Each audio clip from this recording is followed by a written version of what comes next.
everybody and welcome back to the channel. It's Smashy here, and today I'm excited to say we're going to be doing a shard opening, specifically ancient shards, because we do have this 2x event that is on at the moment. So you'll see here from the information we now have a 16% chance of getting an epic champion and 1% legendary.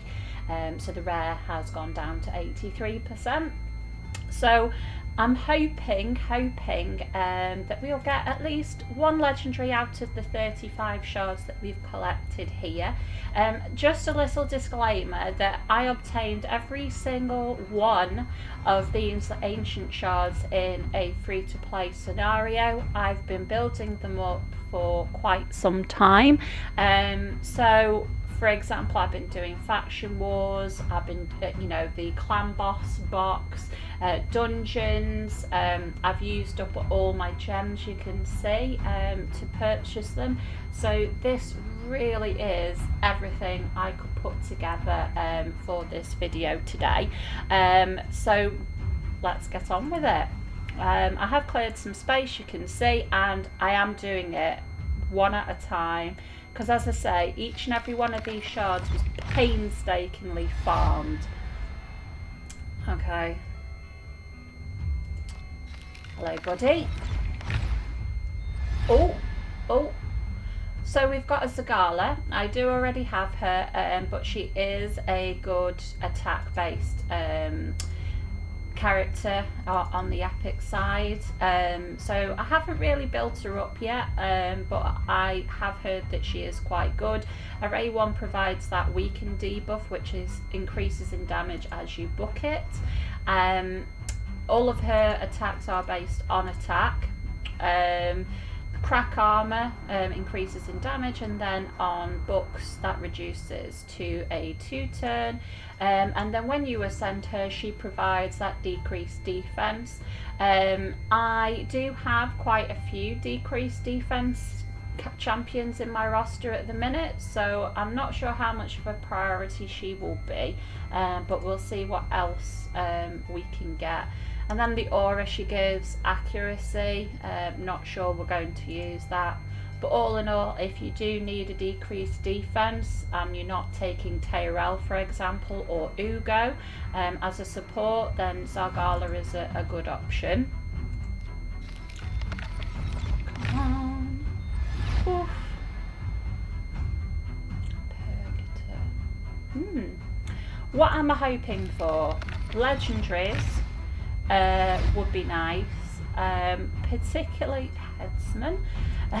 No, particularly damage-based characters. I would really love to have something that can help me increase in both the Doom Tower as well as faction wars. So champions like Chunder, maybe she's very good in arena as well.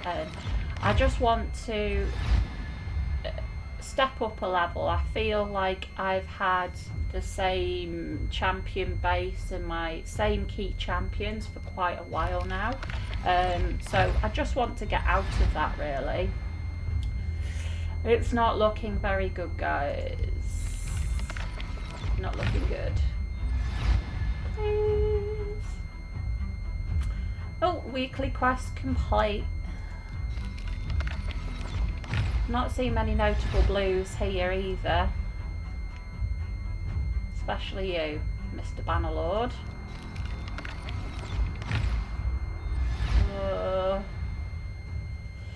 At least I've got lots of food at the end of this video.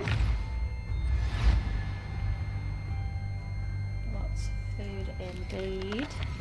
Come on, please. Oh. A Sennasha. So I do already have Sennasha. I am completely in love with this champion, and it looks like quite a few people agree with me. Spiders, I can see why, and I'll explain shortly. Arena and campaign. So Array 1 is fantastic because it attacks all enemies. It's based on attack. So my Sennasha is built out for attack, and she's also in a stun set. So on the ascended skill as well, she places an extra hit on enemies with less than 50% HP. So that's great that she attacks twice for people under 50% HP, and that increases damage as you book her. I haven't actually booked her.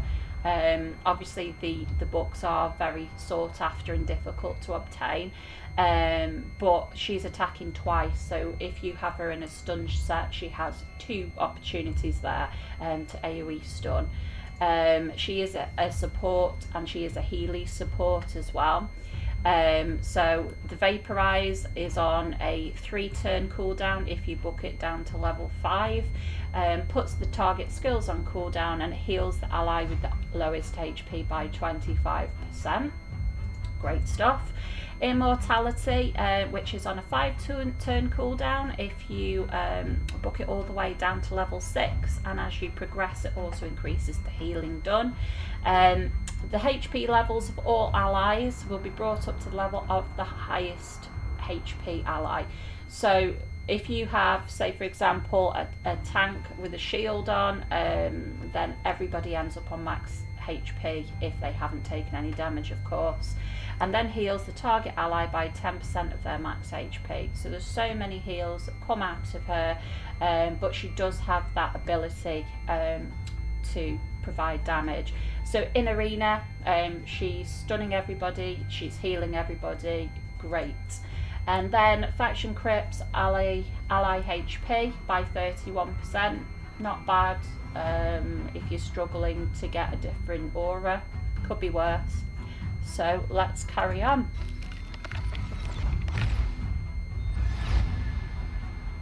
Kale, the best starting champion.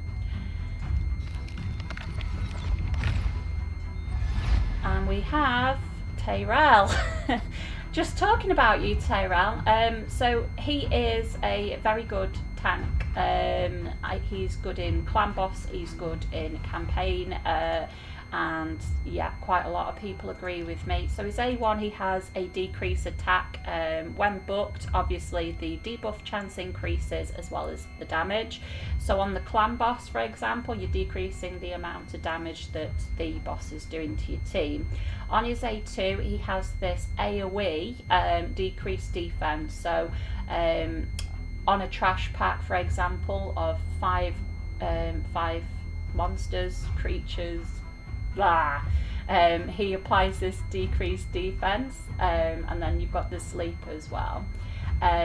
So yet again, you're increasing the amount of damage that your team does, and the A1 increases the amount of damage that you do. So all in all, combined together, these two abilities go really well together, and the buffed and debuff chance increases as you book it. I'm yet to book him, I'll be honest. And then preemptive strike, attacks one enemy and decreases the target's turn meter by 50%. If the attack fully depletes the turn meter, it will place a stun debuff for 2 turns. Damage inflicted is proportional to defense. So that's him, and his aura is at Ascension, level 3, increases allied defense in all battles by 25%. So yet again, another good reason to bring him along for clan boss, campaign. In all battles, he's going to be giving that defense aura. So I do recommend him if you've got him in your roster. Carry on. You again. Hello, Headsman. How are you doing since last time I saw you? Oh. Calli. Okay. I don't know much about Calli, in all honesty. Let's have a look. HP burn, attacks one enemy, has a 30% chance of placing a HP burn for 2 turns. Heals when Atta is on the same team, so it only attacks one enemy. That's a shame. Attacks all enemies, has a 50% chance of placing 100. All enemies, heal reduction. Okay.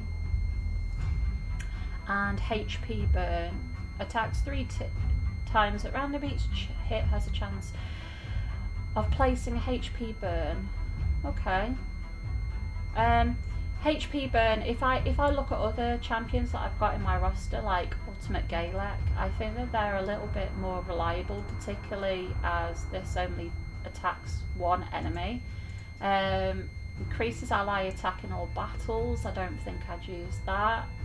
If I'm honest, she might not be a priority for me to look into, but she's there as an option.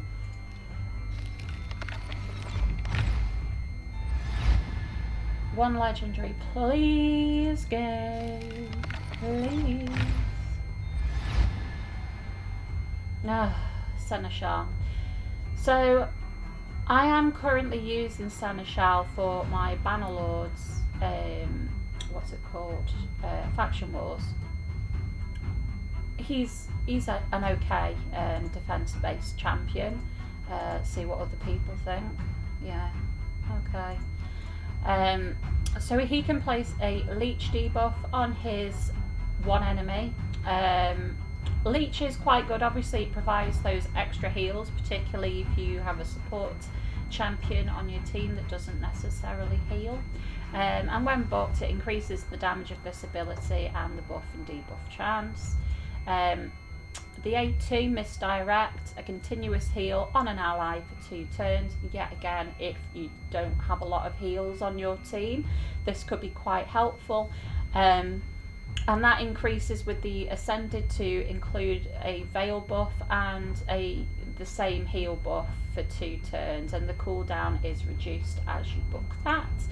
And Lordly Challenge, a counter attack buff on this champion, just this champion, for 2 turns, and has a 50% chance of placing Provoke on all enemies for 1 turn.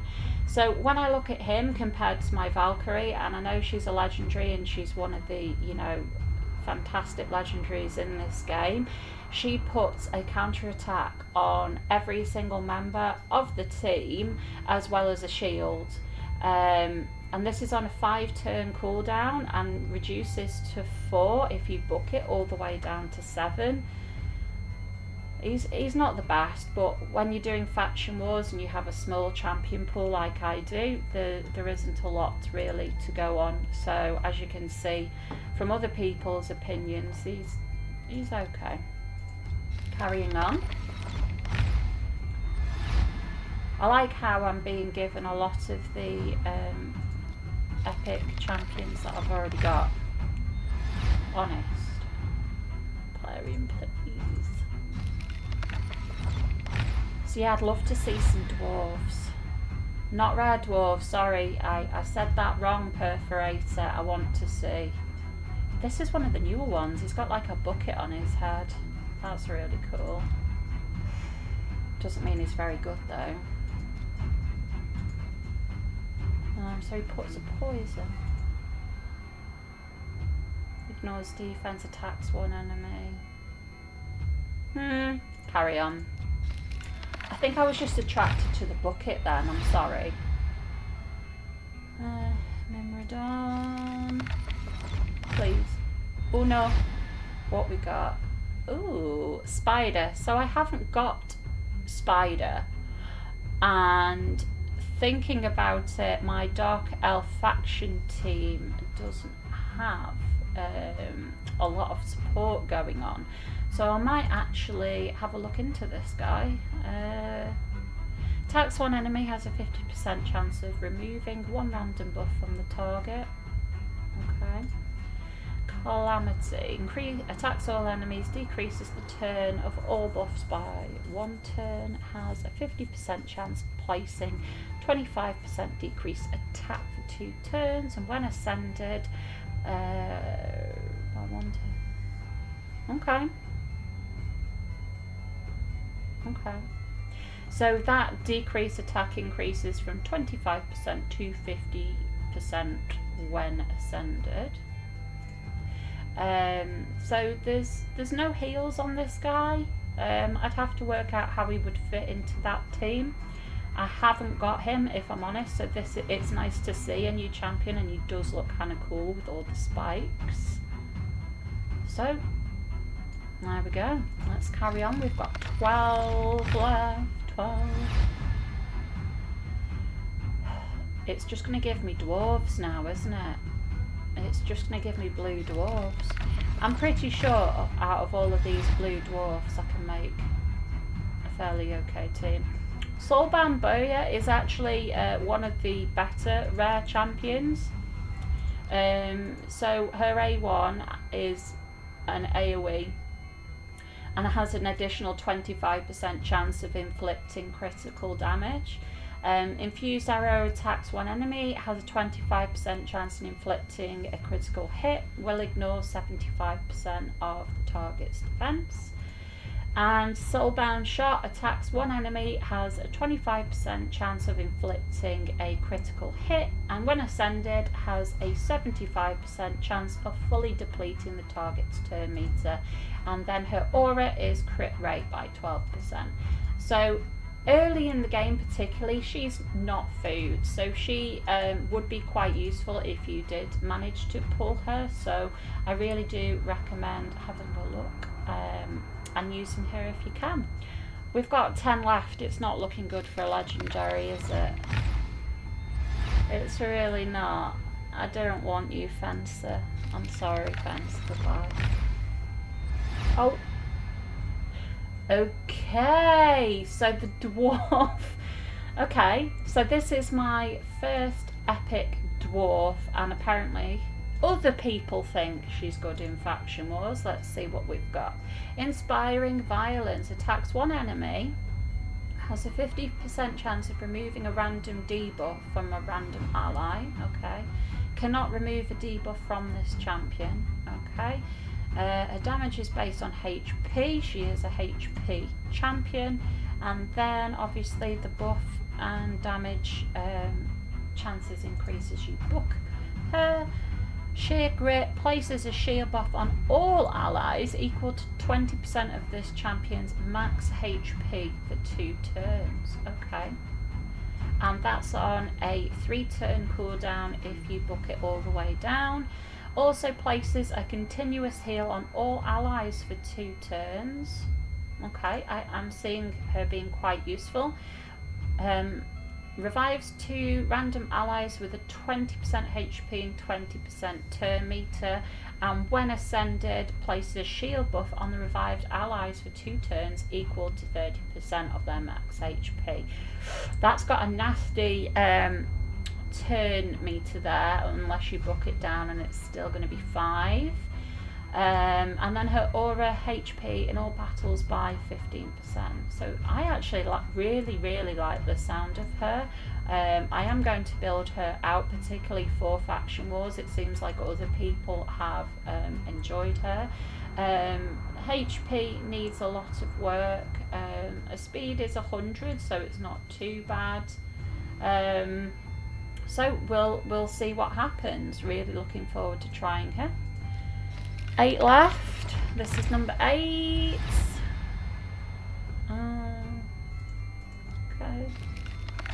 Okay.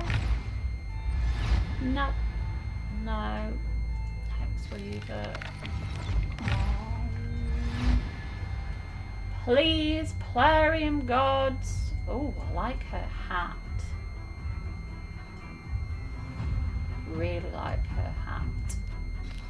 That's just typical. Like the hats, don't like much else about you. 4 left.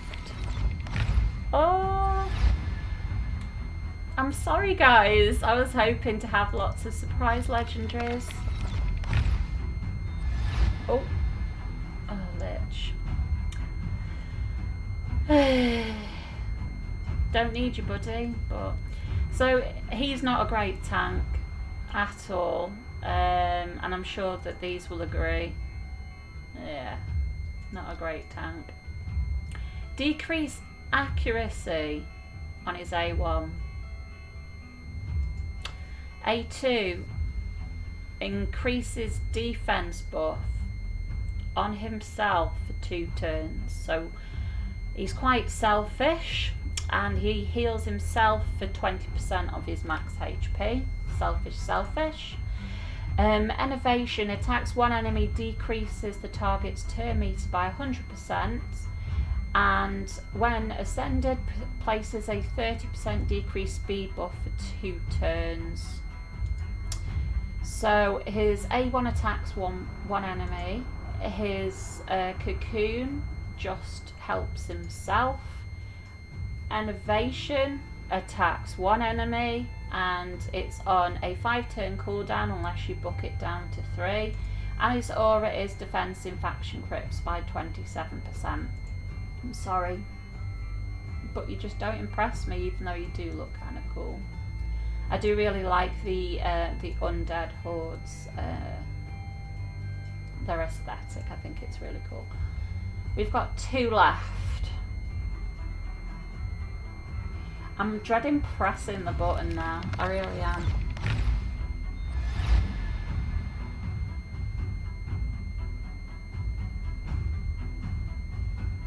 Okay. Hello, buddy. Hello, Lord Shazaar. Very nice to meet you. It's a legendary attack champion, oh my god. So what have we got? Lord Shazaar. So he's a demon spawn. Damnation level 1, attacks 1 enemy 3 times. Damage increases by 15% for each debuff on the target. Okay, and then the damage increases when booked.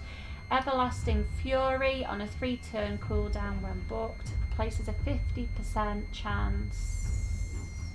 Increase attack on this champion for 2 turns. This buff cannot be removed.